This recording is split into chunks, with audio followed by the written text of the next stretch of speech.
We just had a huge storm and got water in our basement. And I know a lot of my people that I know have had the same thing happen.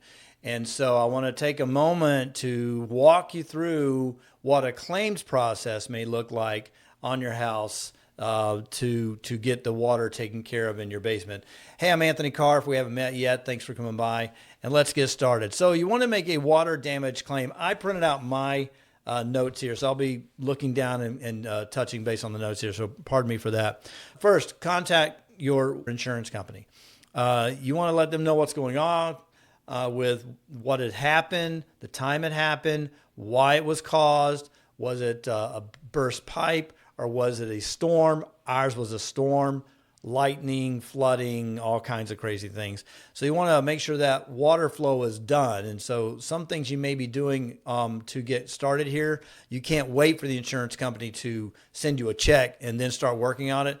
Get those things finished before you even have a call with them. Like in ours, I got down there with towels, shop vac, and we just started getting the water cleaned up as best we could. Then I contacted my insurance company. The next thing is prepare for the water dry out. Now, this is the dry out that's going to happen when you have the contractor come out. And what this means is move the things out of the way that have been damaged, get furniture out of the way, get that moved so that they can put the fans in and do the mop-up service. They don't want to be the ones coming in and moving your furniture. You get that done, and then they'll make sure that they can get in there with this equipment. Sometimes it can take several days to dry this out. They'll have huge fans that they put in various spots in your basement to dry it out. So make sure that you're allowing for that time to get that done. It's not going to happen in 2 days and you're finished. Then your insurance company is going to evaluate the damage. So that's why you want to have some good photos that you've taken and maybe some videos, which is a lot easier these days with our smartphones. Document the personal belongings that have been damaged. And then depending on how much damage is done, it may require an on-site inspection. And then they're going to receive and review the estimates. Now, your insurance company may have the preferred contractors and they may have your own contractors. Every time I've talked with people, I think going with the preferred contractor for the insurance company is a better way to go because you try to get your own contractors, and the contractors I've worked with, yes, they'll do a great job. But what if they get another job on top of the one and they're trying to wrap yours up and now they're gone and they're not finished?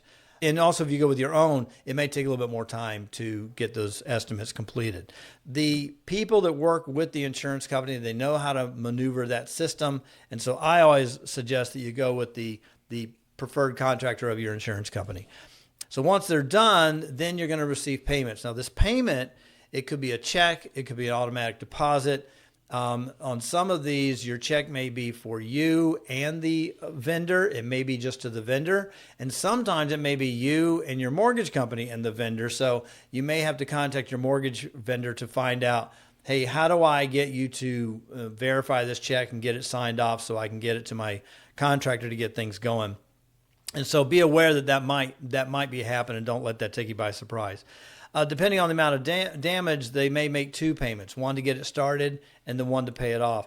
And then you're going to schedule and meet your project manager or the contractor at the house as they're getting things done. You want to be following out, hey, before you get started, what's supposed to get done here? Give me a list of items that's supposed to happen so you can start checking them off as the homeowner.